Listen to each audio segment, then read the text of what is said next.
The year is 2025. The world feels tense, like a wire pulled too tight.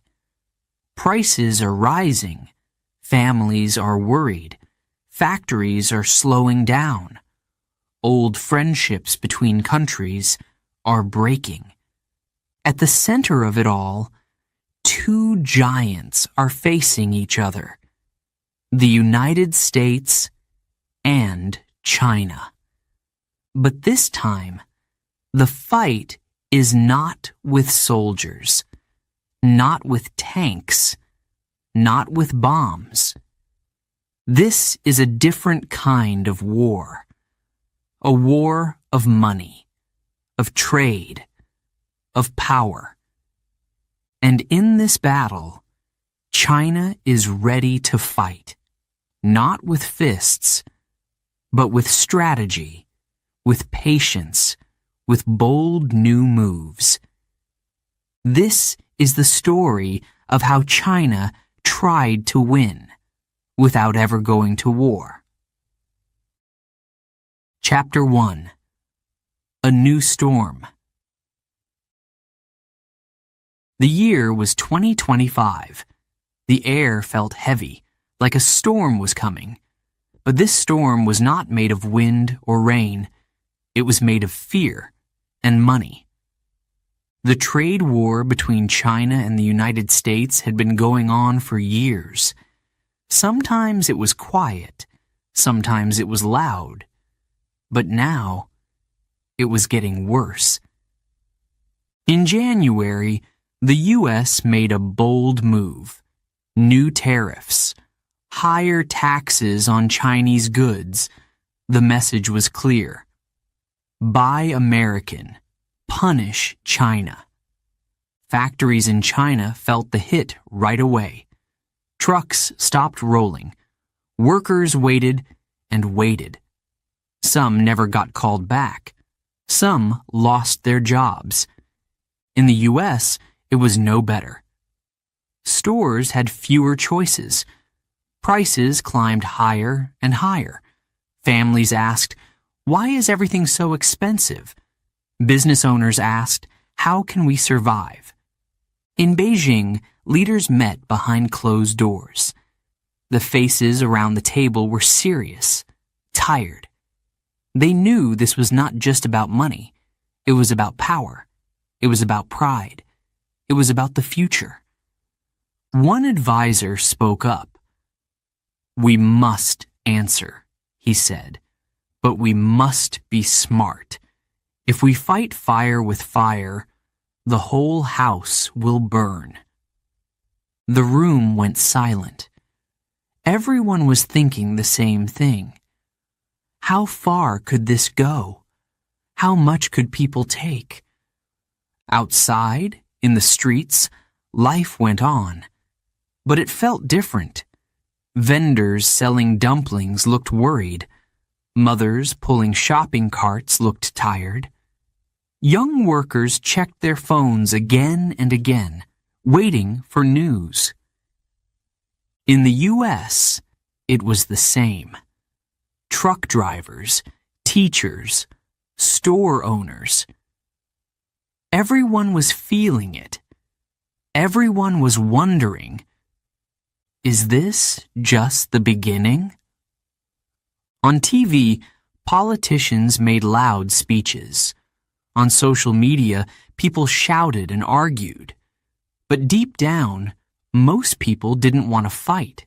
They wanted peace. They wanted a way out. Back in China, a new idea was forming. It was not about shouting louder. It was not about fighting harder. It was about something smarter, something unexpected. Leaders looked at each other, nodded slowly. A new plan was born. The world was changing, and China was ready to change with it. The storm had come. But this time, China would not run. China would stand strong. The first move was coming soon. Chapter 2. Tariffs and Fire. It started with a signature, one piece of paper, signed in Washington, D.C., and everything changed. The U.S. raised tariffs on Chinese goods, higher taxes, on everything from shoes to phones. It hit like a hammer. The news spread fast. In China, in America, around the world. Markets shook. People held their breath. Factories in China slowed down. Conveyor belts stopped.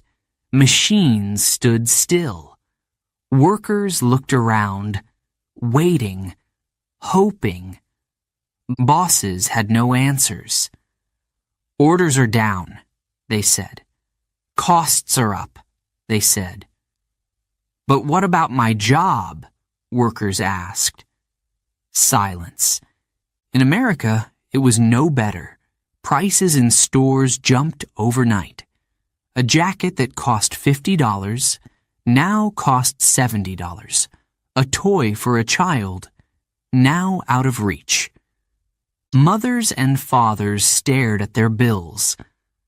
How will we pay for this? They whispered. Anger started to grow, like a fire. Some pointed fingers. China's fault, they shouted. Others pointed back.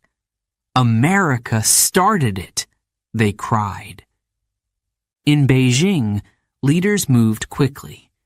They would not just sit and watch. They would answer, fast and hard. Tariffs on American goods, meat, cars, technology, all became more expensive in China. An American steak, once a special treat, now too expensive for many families. A new American car, once a dream, now just a picture in a magazine. The streets in China looked the same. Buses rolled by, children laughed.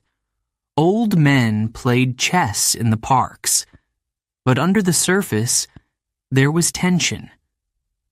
People whispered in coffee shops. Traders worried in busy markets. Young couples wondered if they should delay buying a home. Everyone felt it. Everyone knew.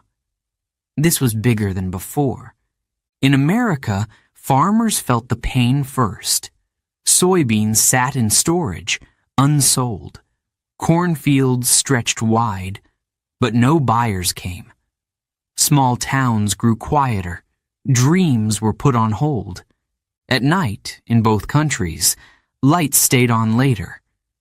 People stayed awake, worrying. What happens next? The leaders on both sides spoke proudly. Our country is strong, they said. We will win, they said. But for the people, for the families trying to live a normal life, it did not feel like winning. It felt like losing. It felt like waiting for something even worse. The fire was burning now, and no one knew how to stop it. The trade war was no longer just a story on the news. It was real. It was personal. And the hardest days were still to come. Chapter 3. Opening the Door. While the trade war burned hotter, China made a surprising move, not with weapons, not with more taxes, but with something different, something no one expected. China opened its doors. In March 2025, a new rule was announced. Visas for American citizens would now be easier, much easier. No long interviews, no endless paperwork. just a simple online form. And welcome. The world was shocked. Some people asked, "Why now?" Others smiled and said, "Smart move." At the airports in China, big banners went up. "Welcome, friends from America," they said. At hotels, staff practiced English phrases. "Good morning. How can I help you?" Shops added signs in English. Restaurants printed new menus. Everyone was getting ready. Ready for visitors, ready for change. It was a gamble, a big one. But China was playing for the future, not just for today. On TV, leaders explained, "If they won't buy our goods easily, maybe they will come see our country. Maybe they will buy here, with their own eyes, their own hearts." For many Americans, it was a dream to see the Great Wall with their own eyes, to walk the streets of Shanghai, to taste real dumplings in Beijing. Now, it was possible. Easier, cheaper, faster. Airlines launched special flights. Travel bloggers filled the internet with videos. "China is open," they said. "Come now." At first, only a few people came. A few curious students. A few brave families. Some business owners looking for a new chance. But slowly, the numbers grew. In the markets of Guangzhou, sellers smiled wide. Tourists pointed at silk scarves and jade bracelets. "How much?" they asked. Business was good again. Not in the old way, but in a new way. Inside China, not everyone was sure. Some were nervous. "Why help Americans?" they asked. "They taxed our goods. They hurt our people." But others said, "We must be smart. This is not about anger. This is about our future." The debate was real. It was deep. It was personal. But the doors stayed open, and more people kept coming. In the parks, you could hear more English.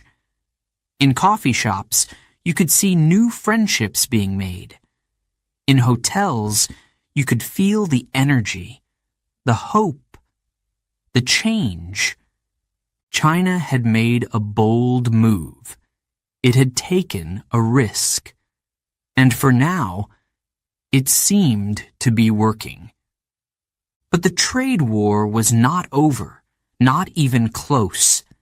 Bigger battles were still ahead, and China was getting ready for the next move. Chapter 4.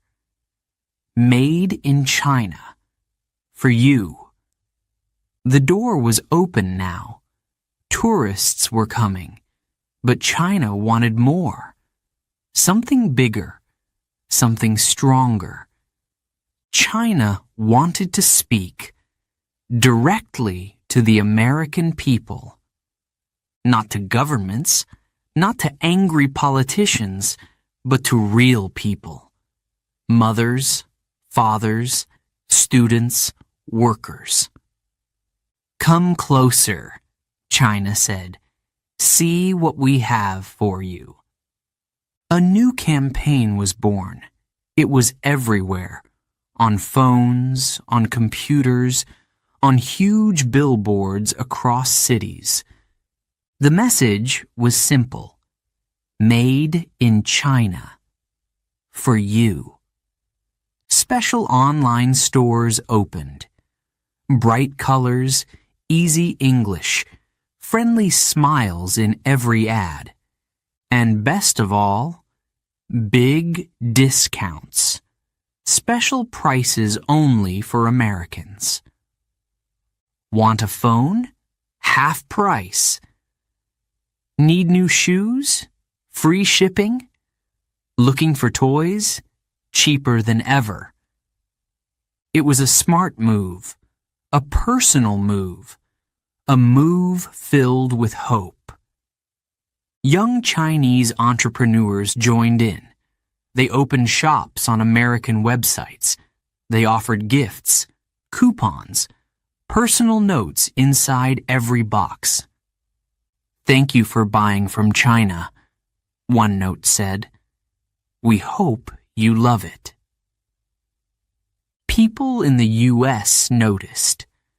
First a few, then hundreds, then thousands. They clicked, they bought.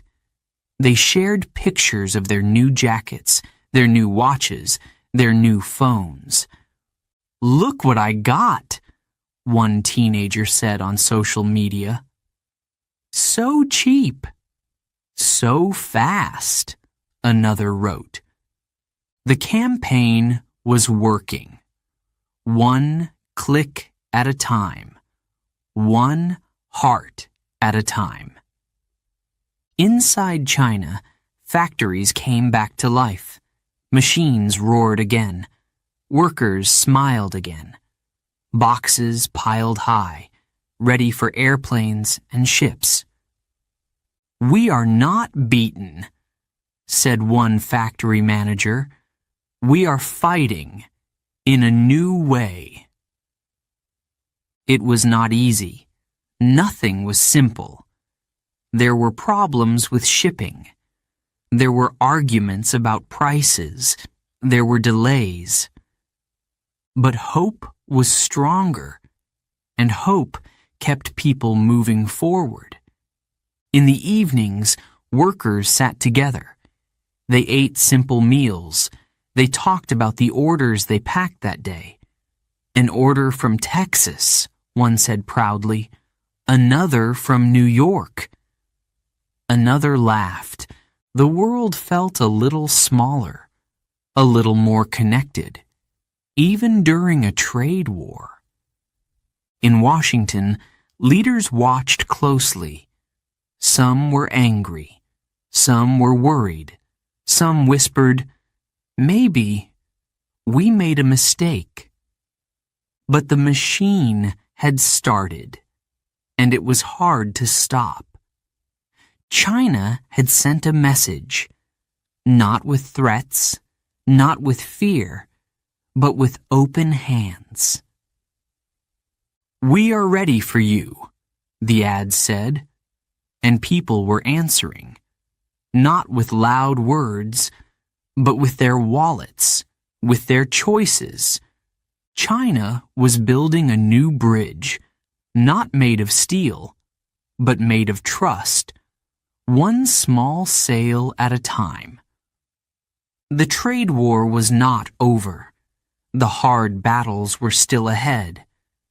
But for now, China had found a new path, and it was just the beginning. Chapter 5. A New Plan at Home and Abroad. The world was changing, and China knew. It had to change too. The old ways were not enough. Selling to America was not enough. China needed something new, something stronger, something that could survive, even in a storm. At home, leaders spoke to the people. In speeches, in posters, in TV ads. The message was clear. Buy local. Trust local. Build our future together. In markets across China, banners hung from the ceilings. "Choose Chinese brands," they said. In shopping malls, loud music played. "Support our own," shouted the voices on the radio. People listened. Many wanted to help. Pride grew, slowly but powerfully. At school, teachers spoke about Chinese inventions. At home, parents showed their children labels on clothes, on phones, on toys. "Look," they said, "made here, made by us." It was not just about money anymore. It was about identity, about standing tall, even when times were hard. But inside meeting rooms, leaders knew something else, something colder, something harder. Local pride was good, but China needed friends too, new friends, old friends, any friend who was ready to trade. So they moved quickly to Europe, to Africa, to South America, to the Middle East.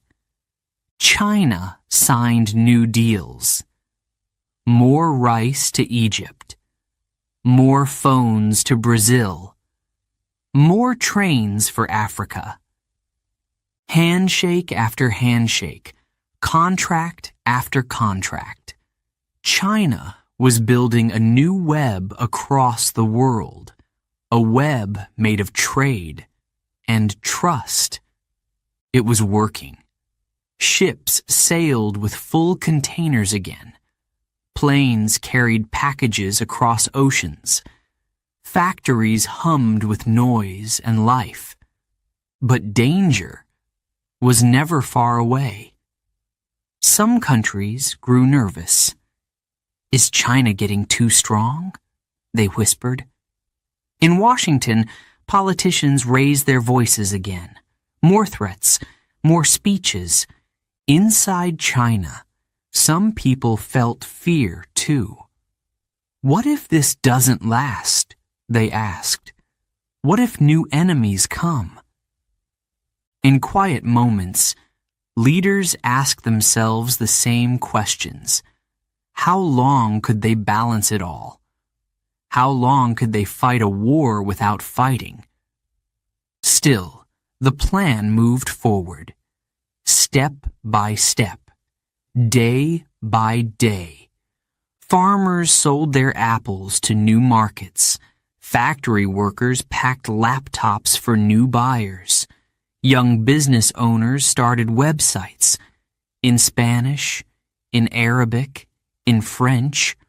Hope traveled along the new roads, across deserts, across seas, across mountains. But storms were still building, far away and close to home.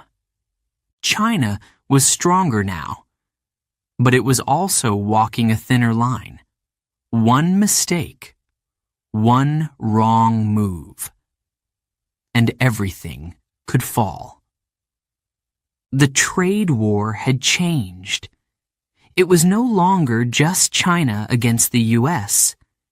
It was China against a world full of questions, and the hardest questions were still waiting for answers. Chapter 6.